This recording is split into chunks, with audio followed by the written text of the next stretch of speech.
হাওড়া হাসপাতালে CT scan বিভাগে রাতে এবং 13 বছরের কিশোরী শ্লীলতাহানির ঘিরে উত্তাল হাওড়া হাসপাতাল। গ্রেপ্তার অভিযুক্ত সিটি স্ক্যান বিভাগের অস্থায়ী কর্মী। অভিযোগ, শিবপুরের বাসিন্দা 13 বছরের কিশোরী 28 তারিখে নিউমোনিয়া নিয়ে ভর্তি হয় হাওড়া হাসপাতালে। আজ শনিবার রাতেই তাকে সিটি স্ক্যান করাতে নিয়ে যাওয়া হয়।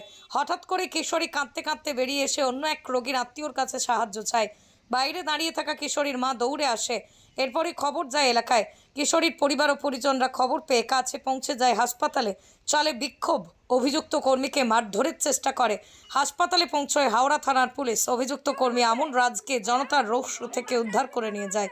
পরিবারের অভিযোগের ভিত্তিতে অভিযুক্তকে গ্রেপ্তার করে পুলিশ। क्राइम बहुत बढ़ गया है।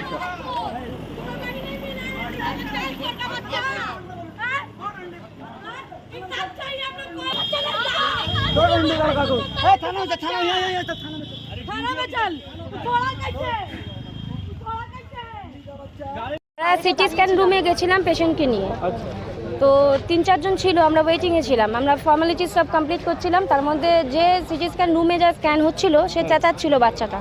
আমরা ভেবেছি ভয়ে চেঁচাচ্ছে।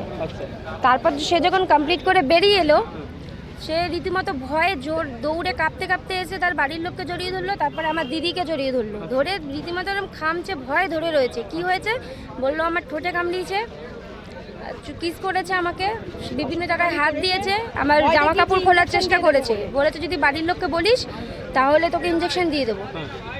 বাচ্চাটা দৌড়ে আসতে গিয়ে পড়ে পর্যন্ত গেছে। আমরা শুনে সাথে সাথে গিয়ে তাকে ধরেছি। এখন আমাদের পেশেন্ট সিরিয়াস কন্ডিশন ছিল, আর স্ক্যান করছিলেন একজন স্টাফ, আর কেউ ছিল না, যার কারণে আমরা সেই মুহূর্তে স্টেপ নিতে পারিনি। সব পেশেন্ট কমপ্লিট করে তার বাড়ির লোক ততক্ষণে চলে এসেছিল, পুলিশ এসেছিল। এখন তো পুলিশ নিয়ে এসছে এখানে, এরপর জানি না কি হবে। তখন পুলিশকে খবর দেওয়া হয়েছে। পুলিশ তো হসপিটালের চারদিকে ঘুরবে না, এটাও তো একটা কথা। কোথাও ঘটনা ঘটবে তবে পুলিশ আসবে। আমরা ভিডিও করেছি ফোনে, আর তাকে সে তো সমানে মিথ্যা কথা বলে যাচ্ছে আমি করিনি, কিন্তু ওইটুকুনি বাচ্চাকে মিথ্যা কথা বলবে? বাচ্চাটার সাথে কি শত্রুতা আছে? ওইটুকুনি বাচ্চা কাঁপতে কাঁপতে ভরে জ্বর এসে গেছে বাচ্চাটার গায়ে। তারপর আপনারা বাড়ির লোককে বললেন বিষয়টা? বাড়ির লোককে বললাম, বিভিন্ন বাড়ির লোক দৌড়ে এলো। তারা তো রীতিমতো খুবই উত্তেজিত, এবং এখানেও সবাই আছে। তো তারপরে অনেকটা যেহেতু টাইম লেগে গেছে, পুলিশরা গিয়ে ভিকটিমকে নিয়ে।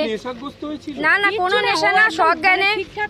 একটা কেস এখনো শেষ হয়নি, তার বিচারে সারা দেশ পুরো পৃথিবী পাগল। তার মধ্যে আর একটা কেস এরকম হাওড়া হসপিটালে, ওইটুকু শিশুর সাথে, মানে কিছু বলার নেই, জঘন্য।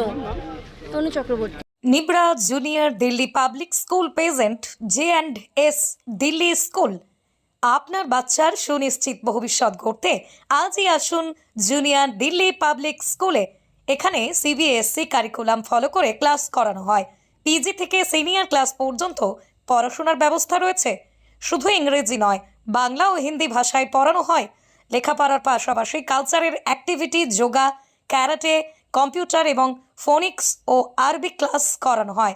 অডিও ভিজুয়াল দ্বারা বাচ্চাদের ক্লাস করানো হয়। বাচ্চাদের স্কুলে আসার জন্য রয়েছে পুল কারের ব্যবস্থা।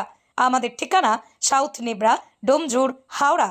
এছাড়াও বিস্তারিত জানার জন্য যোগাযোগ করুন 7003436252 অথবা 8274985507। পথ নির্দেশক খেজুরতলা বাসস্ট্যান্ড থেকে মাত্র 1 মিনিট দূরত্বে, অঙ্কুরহাটি চেকপোস্ট থেকে মাত্র 3 মিনিট দূরত্বে।